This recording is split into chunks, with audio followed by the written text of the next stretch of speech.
Coucou les copains, j'espère que vous allez bien. On se retrouve cette semaine pour un petit chit-chat make-up. Le maquillage que j'ai décidé de faire aujourd'hui est un maquillage d'eyeliner un peu graphique qui ressemble à ceci. J'espère que ça vous plaît. Donc elle a un eyeliner blanc, un eyeliner noir. Elle a aussi des fards à paupières un peu ocre, marron, etc. pour essayer de définir son œil. J'ai eu pas mal de questions sur mes eyeliners que du coup en story et en post Instagram j'ai posté des petits looks avec des eyeliners colorés. Et du coup j'ai eu pas mal de questions. Les eyeliners que j'ai achetés c'est des Suva Beauty. J'ai acheté deux palettes, une qui a un peu toutes les couleurs de l'arc-en-ciel, celui-ci est absolument incroyable. Une autre qui est une palette de pastel. J'utilise toujours ce petit pinceau là qui est dans cette palette de pastel. C'est des eyeliners qui s'activent à l'eau, donc vous mettez des gouttes d'eau dans votre eyeliner ou sur votre pinceau et vous allez et après vous peignez comme Picasso. Pour avoir un vrai eyeliner blanc normal neutre, j'ai acheté le Space Panda. Oh non, je suis une youtubeuse beauté, ça y est. Donc voilà, c'est celui-ci que je vais utiliser aujourd'hui. Si vous voulez des looks colorés, juste suivez-moi sur Instagram juste ici. C'est vrai qu'en ce moment j'ai quand même tendance à m'amuser avec ces petites palettes là. Je les ai achetées sur le site Beauty Bay. Ça vient des États-Unis, c'est un petit peu relou, ça fait beaucoup de transport. Et évidemment avant de les acheter, j'ai attendu très longtemps pour être sûre de mon achat. Et une fois que j'étais sûre que je voulais les acheter, bon bah voilà, j'ai acheté mon panier. Il a mis une dizaine de jours à arriver. Je suis très contente d'avoir fait cet achat là. Mais par contre oui, comme ça vient des États-Unis,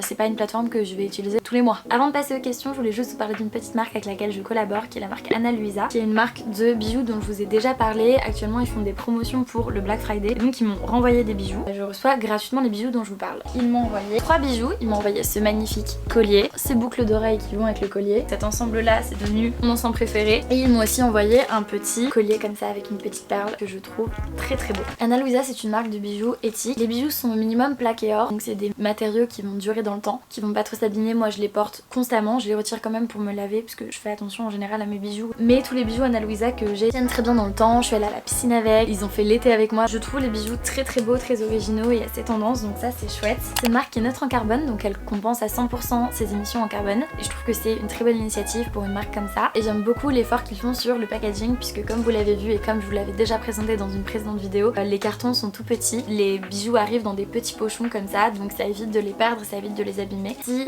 les valeurs de cette marque ou juste les modèles de cette marque vous intéressent, n'hésitez pas à aller voir les promotions qu'ils font pour le Black Friday. Pour un bijou acheté, vous en avez un deuxième à moins 60%. Donc je vous laisse cliquer dans le lien dans la description. Maintenant on peut passer à la suite de cette vidéo et répondre à des questions. Et je vais essayer de répondre à des questions pour une fois parce qu'on sait que je suis pas la queen des chit-chat make-up. Mon miroir, ce serait mieux pour commencer Marine. Oh, petit disclaimer évidemment, je regarde mon reflet dans le miroir et pas forcément vous, parce que j'ai pas envie de ressembler à un clown à la fin de la journée. Voilà. Tout d'abord, la même question qui revient tout le temps et c'est pour ça que je vous adore. Vous m'avez encore demandé comment je vais. Je vais comme un mois de novembre, je suis un peu déprimée, il fait moche, les journées sont courtes, j'ai le temps de rien faire. En plus là je suis un peu prise par le taf, l'école, j'ai fait pas mal de crises d'anxiété ce mois-ci. Et notamment le week-end d'Halloween, c'est un week-end horrible où j'ai passé le week-end chez moi à juste pleurer et faire des crises d'anxiété. J'étais dans une spirale, ça faisait longtemps que ça m'était pas arrivé. Parce que du coup si vous savez pas, je souffre d'anxiété. C'est par période, il y a des moments où ça va, des moments où ça va pas du tout. Là je suis dans une période où il faut que je recharge les batteries, que je m'accorde du temps toute seule. Et j'ai trop du mal à dire non en fait. J'ai envie de voir tellement de monde, j'ai envie de faire tellement de choses. Je culpabilise de rester chez moi à rien faire. Le problème c'est que mon corps suit pas, mon mental suit pas. Je me rends malheureuse en ne m'accordant pas du temps pour recharger mes batteries. Je suis partie mouiller mon éponge. C'est bon, elle est mouillée. Le week-end prochain je rentre chez ma famille, ça va me faire du bien. C'est pas la période la plus joyeuse l'hiver parce qu'il fait froid, il fait moche, les journées sont courtes et donc t'as l'impression d'avoir le temps de rien faire. Le seul point positif de l'hiver c'est que comme il fait noir très tôt, t'as tendance à te coucher plus tôt et te lever un peu plus tard. Je dors beaucoup plus l'hiver que l'été. Et sinon globalement ça va hein, vraiment au taf ça va, à l'école ça va, j'ai des bonnes notes, mes amis ça va. On a pris des nouvelles résolutions avec Sarah, on va à la piscine tous les samedis. Donc ça me fait du bien aussi d'avoir une activité régulière de sport. J'ai repris la course, hier j'ai fait des petites séances d'Insanity et tout. J'ai pris du poids donc ça me déprime un peu mais en même temps bon bah c'est pas grave, genre j'aime bien mon corps. Je sais que le poids que j'ai pris c'est parce que je mange n'importe comment, n'importe quoi. On s'accroche quoi, je sais que je fais de la merde. Question suivante. La vidéo que tu as préféré filmer et celle que tu as préféré monter. Les vidéos que je préfère filmer c'est les vidéos où je suis avec mes potes. Je pense que la vidéo que j'ai préféré filmer c'était la vidéo de la poterie. Du coup c'était hyper drôle, on devait quand même avoir un minimum de sérieux avec Lulu et Sarah. J'étais quand même là, je faisais ma petite intro YouTube et tout. En même temps eux ils faisaient un peu les stars devant la caméra. Et je pense que les vidéos que je préfère monter c'est les vlogs. Je pense que le vlog que j'ai préféré monter ça doit être le vlog du Cap d'Agde et le vlog de Rome aussi que j'ai beaucoup aimé monter avec Maëlle. Revivre un peu les souvenirs une deuxième fois c'est ça qui est incroyable et j'adore pouvoir revivre ça une deuxième fois à travers la magie du montage et essayer de faire passer des émotions, vous faire passer des émotions à travers mes souvenirs à moi. Quel concept préfères-tu faire? Le concept que tu aimerais bien faire faire mais tu n'oses pas. Quel concept j'adore faire? C'est les lookbooks. Voilà, les lookbooks c'est vraiment des vidéos, je les trouve hyper cool, je peux vraiment m'amuser, je peux être hyper créative. C'est des vidéos qui me demandent énormément de temps, de montage, je fais toutes les petites écritures à la main. Filmer c'est un truc qui me prend beaucoup de temps, faut que j'aille dehors, que je trouve des endroits où j'ai envie de filmer. En général je fais 3-4 tenues parce qu'après c'est trop, ça fait des vidéos trop longues et j'ai envie que ça tienne sur une chanson quand même. J'adore le rendu final, mon goal ce serait de réussir à en faire 4 par an, 1 par saison. Cet été j'ai pas réussi, j'en avais filmé une mais j'avais filmé que 3 looks et j'étais pas satisfaite du rendu final, donc juste je l'ai jamais posté. Je veux pas poster sur YouTube des choses dont je suis pas satisfaite. Parfois ça m'arrive de bosser sur des trucs et de jamais vous les poster parce que juste j'en suis pas fière en fait. Ça reste sur internet, internet c'est un truc qui est un peu éternel, dans 4-5 ans il y a des gens qui pourront aller voir les vidéos que je poste maintenant et j'ai pas envie de regarder en arrière et me dire mais pourquoi j'ai mis ça sur internet alors que c'est nul. Ensuite, le concept que j'aimerais faire mais que je n'ose pas, alors c'est pas que je n'ose pas, ah, si peut-être un peu quand même. J'ai peur que ça ne vous intéresse pas, j'ai peur de ne pas être hyper légitime pour le faire, j'ai peur de pas forcément le faire de la bonne manière, mais il y a des concepts que j'aimerais bien faire. J'aimerais bien faire une FAQ mais sur le cul. Je pense que ça peut être cool, que ce soit de parler de plaisir de soi, de plaisir avec l'autre, de plan cul, de relations. J'aimerais bien aborder le sujet en gros, en large, en travers, à travers une foire au FIAC, forcément en me basant un peu sur mon expérience personnelle et l'expérience que j'ai eue avec d'autres personnes et aussi l'expérience de mes amis, ça peut être cool aussi. Je pense que ça pourrait être hyper intéressant d'en parler parce que c'est quand même un sujet où il y a encore plein de tabous autour. J'ai fait tomber du highlighter sur mes draps et en voulant l'enlever, je l'ai étalé sur tous mes draps que je viens de changer, mais ça me fait péter une durite. Je suis en train d'en foutre partout, mais palette cassée de mon cul. J'ai réussi à rattraper le massacre. Une vidéo comme ça, je me dis soit la faire seule, soit la faire avec Lulu et Sarah qui ont pas beaucoup de tabous non plus. Ça me manque de faire des vidéos comme ce que je faisais au début de ma chaîne, genre j'avais fait une vidéo sur les seins où Awena avait partagé son expérience sur la réduction mammaire, où moi j'avais parlé de mon expérience du plus porté soutif. J'avais fait une vidéo avec Sarah et Awena aussi sur la seconde main et c'est vrai que les vidéos un peu comme ça informatives, ça me manque un peu. J'aimerais bien en retrouver des formats qui peuvent être intéressants sur ce concept là. J'ai la chance d'avoir des amis qui me soutiennent de ouf et qui ont pas peur de parler sur internet. J'aime beaucoup les vidéos de Ben Never en ronde avec les amis, soit les tartines de vie, soit les entre mecs où ils vont aller décortiquer un sujet à plusieurs et je pense que ça serait hyper drôle avec Lulu et Sarah de faire ce genre de concept où en gros vous nous donnez des sujets et on les décortique à notre manière pendant plusieurs heures. Je suis trop contente parce que ça fait pas longtemps que j'en fais mais je fais des bilans culturels maintenant sur YouTube et je me rends compte que ça plaît et c'est trop cool quand tu tentes un truc et que t'as une audience qui arrive et puis moi c'est vrai que j'ai des goûts hyper éclectiques comme on dit. Je peux autant parler de K-drama que de documentaires, que de bouquins de sociologie, que de romans, etc. J'hiérarchise pas trop la culture, ça m'emmerde de me dire bon bah voilà je suis un bilan culturel hyper culturelitiste. Si j'ai envie de parler de George Orwell et de Lena Situation dans ma catégorie livre, je parle des deux tu vois. Ensuite, maintenant que ça fait plusieurs mois, comment tu vis l'arrivée dans la vie d'adulte? Moyennement bien. Bah j'espérais pas trop ça je vous avoue. Je pensais que ce serait plus simple, que ce serait un peu moins prise de tête, que nenni. J'ai pas la prétention de dire que je suis déjà dans la vie d'adulte. C'est pas parce que je travaille que je suis une adulte en fait. Je paye pas mes factures, je paye pas mon loyer, je paye pas d'impôts. Il y a toute une partie administrative et relou et de coûts de la vie que j'ai pas encore à gérer parce que mes parents le font ou parce que à cause de mes revenus je ne paye pas d'impôts. Et donc toute cette part là de la vie d'adulte je la connais pas encore. Et je veux pas encore y foutre les pieds si je peux me permettre. J'essaie de mettre quasiment le montant de mon loyer de côté tous les mois sur ma paye. De base si je n'avais pas mes parents et bien je devrais payer un loyer. C'est vrai qu'il y a déjà des dépenses que je prends à charge maintenant que j'ai un salaire et que je veux essayer d'être de plus en plus indépendante. Maintenant je prends à charge mes dépenses médicales. Et je me rends compte que j'ai coûté extrêmement cher à mes parents toute ma vie. Entre les lunettes, les semelles orthopédiques, les rendez-vous chez la gynécologue, chez l'ORL, chez le machin, chez le truc. Je coûte une blinde en fait. Je coûte une blinde. Les mutuelles remboursent mal, la sécurité sociale prend si peu. Pourquoi ça coûte si cher de faire une échographie? 130 €, qui ne m'ont jamais remboursé d'ailleurs. Médicalement parlant, je coûte une blinde. Et d'avoir ces dépenses là et aussi cette charge mentale là qui avant reposait sur maman, parce que c'était maman qui prenait mes rendez-vous médicaux, c'était maman qui m'emmenait à mes rendez-vous médicaux, c'était maman qui payait mes rendez-vous médicaux. J'étais une petite pétasse qui gérait rien, j'étais vraiment une enfant privilégiée. Et maintenant que je dois gérer ce genre de choses, je suis en mode mais la charge mentale de ma mère d'avoir 3 enfants, de prendre tous les rendez-vous pour tout le monde, comment être mère? Genre vraiment quelle horreur, quelle horreur. Ce luxe maintenant d'avoir plus d'indépendance financière et de me faire plaisir. Maintenant je vais au restaurant, je vais au théâtre, je vais au cinéma et c'est des pratiques que j'avais beaucoup moins avant. Et c'est vrai que c'est chouette et ça m'aide à me rendre compte du coût de la vie en vrai. J'avais déjà la valeur de l'argent mais là je me rends compte que la vie coûte cher en fait. Être en bonne santé coûte cher et ce qui est cool aussi dans ma vie d'adulte adulte, c'est que je me rends compte que j'apprends toujours en fait. J'avais peur en quittant l'école de ne plus apprendre, de me mettre dans un travail et juste d'être dans une routine hyper relou et de pas m'élever intellectuellement. Je me rends compte que non, je suis dans un milieu où j'apprends des choses tous les jours, je découvre des marques, je découvre des façons de faire, ça m'incite à lire des choses différentes, à voir des choses différentes. Après moi je suis dans une grosse boîte donc j'ai pas forcément l'expérience que tout le monde aurait dans son alternance ou dans son travail. Mais moi je suis dans une entreprise qui propose d'avoir des conférences. Je suis très satisfaite de ça, je vous avoue. Tes envies livres du moment. Je me rends compte que j'ai complètement arrêté de me maquiller donc faut que je reprenne. C'est ouf comme je suis pas capable de faire deux choses en même temps. Alors déjà, toute la bibliographie d'Édouard Louis. Je vous en ai parlé dans mon précédent bilan culturel que vous pourrez trouver juste ici. J'adore cet homme, j'ai bientôt fini Changer méthode, le prochain que j'ai envie de lire c'est l'histoire de la violence. Je trouve ces bouquins très bien écrits, c'est des bouquins autobiographiques de sociologie. Pour rester dans le même délire de livres sociologiques, j'ai envie de lire Les transclasses ou la non-reproduction de Chantal Jacquet. Évidemment ça vous vous doutez bien que c'est l'impact de Lulu qui fait son mémoire sur les transclasses et je trouve ça hyper intéressant. Vu qu'il est en train de lire plein de livres, il m'en conseille et celui-ci me fait trop de l'œil donc j'ai trop envie de le lire. J'ai aussi commencé Jouissance Club qui est un livre sur la sexualité pour le coup, sur le plaisir à deux ou seul. Jouissance Club c'est aussi un compte Instagram. Vous pouvez retrouver des illustrations, des conseils. Ensuite, il y a un livre de Étienne Robial qui s'appelle Tracé, logotype, alphabet plus tracé plus logotype. Étienne Robial, c'est un directeur artistique qui est à l'origine de l'identité graphique de plein de marques comme Canal+ par exemple. Et il a fait un livre qui coûte 50 €, qui est un énorme gros bébé sur un peu sa carrière et ce qu'il a fait. Je trouve ça très intéressant vu que moi je travaille beaucoup avec des directeurs artistiques. C'est vrai que j'aimerais trop en apprendre un peu plus sur ce domaine-là. Je pense que je vais me l'acheter à Noël et me le mettre sous le sapin. Ensuite, j'ai envie d'acheter le livre Joli monstre de Sarah Wilson. C'est un livre qu'une de mes collègues m'a conseillé, c'est un livre sur l'anxiété en fait. Comme j'ai dit en début de vidéo, je fais de l'anxiété depuis pas mal d'années maintenant. Et là c'est un livre qui est apparemment très bienveillant sur l'anxiété, sur l'expérience de cette personne avec l'anxiété. Et c'est un livre qui peut être lu par des personnes qui ont de l'anxiété ou justement par des personnes qui ne comprennent pas l'anxiété. Je vous en reparlerai sûrement si je l'ai bien aimé. J'aimerais bien lire aussi le livre de Ben Never, le youtubeur qui s'appelle Je ne suis pas viril. J'ai un collègue qui l'a lu, qui l'a vraiment bien aimé. Et aussi j'aimerais bien lire le rapport Meadows. Je crois que le titre du livre c'est genre les limites de la croissance ou un truc comme ça. C'est un rapport qui est sorti dans les années 70 et qui a été modifié dans les années 90. C'est le club de Rome qui a demandé à des scientifiques, des économistes etc. d'expliquer comment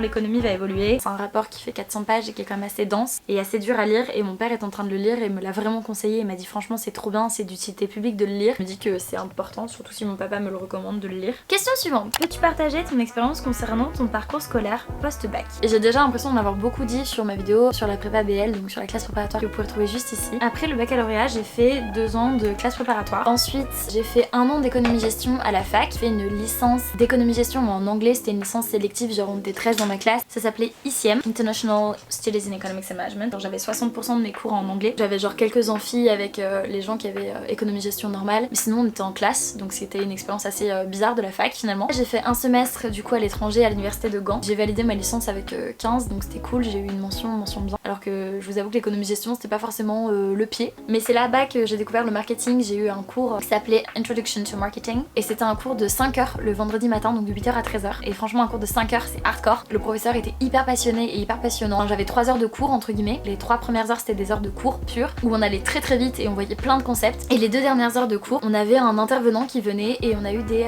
intervenants hyper intéressants. Je me rappelle une fois on a eu le directeur du marketing de Procter & Gamble, P&G. C'est la grosse boîte qui a Head & Shoulders, Ariel, Dash, Tampax, Pampers. Et le mec nous a fait une conférence hyper enrichissante et hyper passionnante. Il était trop intéressant. Ensuite je suis partie à l'ISCOM du coup en école de communication à Paris. Là c'est ma 2e année de master. Donc je suis dans une filière pour les gens qui ont jamais fait de communication avant. Donc je suis en MCM, donc Marketing Communication Management. Ça existe en français et en anglais. Moi je suis partie dans celle en anglais. Tous nos cours sont en anglais. Il y a beaucoup de gens qui viennent de LEA, de LLCE et dans les écoles privées il y a quand même toute une partie qui est du temps scolaire qui est alloué à des stages ou des alternances pour qu'on gagne de l'expérience professionnelle. Et donc l'année dernière j'étais en stage de 6 mois chez Paris New York, donc c'est une chaîne de restaurants. Et cette année je suis en alternance du coup dans une agence de communication, Publicis Consultant. C'était mon parcours scolaire. C'est quoi ton secret pour ta motivation pour aller travailler et avoir envie de profiter de la vie? Je déteste commencer ma eyeliner hyper tôt, mais la meuf le fait.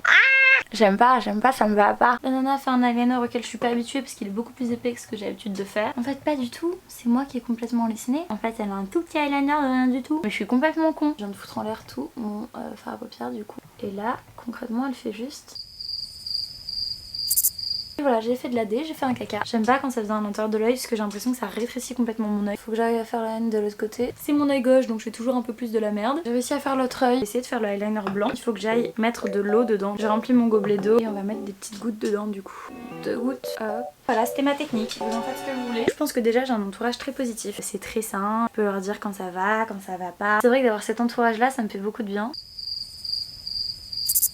Bon, déjà l'intérieur blanc c'est fait. Je sais pas comment je vais faire. C'est une asiatique donc elle a des yeux plus fermés que les miens. Donc je sais pas jusqu'où faut que je remonte pour que ce soit aussi beau qu'elle.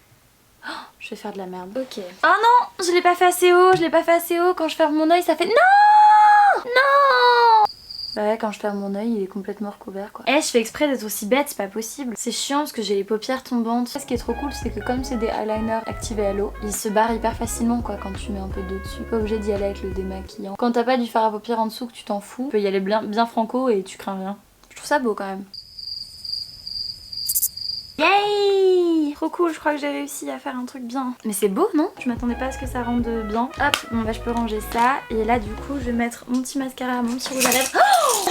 Yay! Quand il y en a plus, bah il y en a encore, j'adore les bêtises. Alors qu'est-ce qui fait que j'ai envie de profiter de la vie, d'être heureuse et tout? J'ai pas envie d'être malheureuse, donc à un moment donné j'essaie de me bouger le cul pour aller bien. Je suis hyper entourée et j'essaie de trouver des trucs auxquels me rattacher pour être heureuse quoi. Je pense qu'il n'y a pas de clé du bonheur malheureusement. Il y a des moments où je suis juste hyper malheureuse et je sais pas pourquoi. Je passe des week-ends à être hyper anxieuse, à passer mon week-end à pleurer. Il y a encore des trucs qui me rendent pas heureuse du tout. Mais à côté, bah j'essaie de me dire bah oui mais ces choses là qui se passent bien, j'ai quand même un travail que j'aime bien, l'école ça se passe bien et ça va aller en fait. Juste c'est une mauvaise passe et ça arrive d'être un peu déprimée, que ce soit pas ta journée et tout. J'ai acheté un planeur et le fait de planifier mes semaines, planifier mes journées, voir mes petits rendez-vous, mettre du pastel et tout, ça me fait du bien, ça m'aide à m'organiser, ça m'aide à me motiver. Quand je me lève le matin je me dis bon bah j'ai toutes ces choses là à faire aujourd'hui et donc bah il faut que je me lève et il faut que je prenne le taureau par les cornes et voilà une journée en plus où je vais faire plein de choses et je vais voir plein de monde et je vais apprendre des choses quoi. À quand le rose permanent? Alors à l'année prochaine, que je ferai ça en janvier ou février parce que bah là j'ai pas 150 balles à mettre dans le coiffeur sachant que j'ai eu pas mal de dépenses de santé et des dépenses imprévues aussi. J'ai envie de mettre mes sous de côté pour acheter des beaux cadeaux de Noël aux gens que j'aime. Aller chez le coiffeur c'est pas la priorité. Je pense que je me ferai les cheveux roses en janvier. Je sais pas combien de temps ça durera, je sais pas à quel point je serai satisfaite du résultat. C'est une couleur que de toute façon je garderai pas pendant 3 à 4 ans hein. Au maximum je la garderai quelques mois si je l'aime vraiment bien mais je reviendrai toujours vers le blond parce que c'est ma couleur naturelle, c'est la couleur qui me va bien. Trop envie d'essayer le rose, ça fait vraiment des mois que c'est mon obsession et du coup je sais que je vais regretter de pas essayer. Faut que j'essaie, que ce soit bien ou pas le résultat final, bah je regretterai pas de pas l'avoir fait quoi. Mieux vaut avoir des remords qu'avoir des regrets comme on dit. Quelle idée, pensée ou leçon t'a le plus marqué dans ta vie? C'est lié du coup à mon anxiété et à ce qu'une psychologue m'avait dit une fois quand j'étais plus jeune. C'était une psychologue qui m'avait pas du tout aidée, qui était vraiment assez mauvaise, hyper moralisatrice et qui me disait entre guillemets de m'occuper de mes affaires et de pas être impactée par les problèmes qui se passaient autour de moi. Donc c'était vraiment pas une bonne psychologue, elle manquait cruellement d'empathie. Mais par contre il y a un truc qu'elle m'avait dit qui m'a ensuite beaucoup aidée dans la suite de ma vie à comprendre mes émotions et à me comprendre moi. Elle m'a dit t'es une personne qui garde beaucoup, t'as un aspect qui est hyper extraverti, tu vas beaucoup dire les choses aux gens, il y a beaucoup de choses que tu vas garder pour toi jusqu'à l'implosion en fait. Et c'est aussi beaucoup pour ça l'anxiété que tu as. T'as un trop plein d'émotions et t'arrives pas à le gérer et du coup tu craques. Et la chose qu'elle m'a dit c'est extériorise. Les émotions c'est des vagues. Parfois t'as une vague qui arrive et toi tu te dis je peux l'encaisser, je peux l'encaisser, je peux l'encaisser, je suis un roc, la vague va passer et ça va aller. Le problème c'est qu'en fait si t'acceptes pas que la vague passe, elle va arriver et tout emporter sur son passage. Ce que je fais maintenant aujourd'hui c'est que je vois les émotions vraiment comme des vagues. Parfois je sens que ça monte donc je m'isole, je pleure tout ce que j'ai à pleurer parce que moi ça passe beaucoup par les yeux. Mes émotions sortent beaucoup par mes yeux. J'ai un regard qui est très expressif et les larmes c'est quelque chose qui va exprimer toutes les émotions fortes que je vis, que ce soit la joie, la tristesse, la rage, ça sort toujours par mes yeux. Et juste maintenant, j'accepte que je suis quelqu'un qui pleure beaucoup, que j'ai des vagues d'émotions qui passent. Et voilà, au pire, les gens autour me jugent, mais moi, il faut que je vive mes émotions pleinement. Pour finir, pour toi, Paris rime avec la vie. Ma vie est à Paris. Paris est une ville vivante. C'est une ville qui a sa propre identité, qui est hyper pressée. Tu peux faire 1000 choses, tu peux rencontrer plein de gens qui ont plein de parcours différents. Pendant longtemps, Paris, ça a rimé avec anxiété pour moi, parce que c'était quelque chose où tout allait vite, il y avait la pollution, les prix étaient trop chers, la vie était trop chère, tout se passait trop. Et maintenant que je vis à Paris, en fait, je me rends compte que c'est un rythme de vie que j'aime bien quand même si parfois ça me fait un peu culpabiliser parce que je suis chez moi, je suis là, j'angoisse et je vis pas la vie parisienne à fond, mais je suis quand même contente d'être là quoi. Voilà, cette vidéo est déjà terminée. J'espère qu'elle vous a plu, j'espère que le maquillage vous a plu surtout, parce que j'ai un peu galéré, je vous avoue.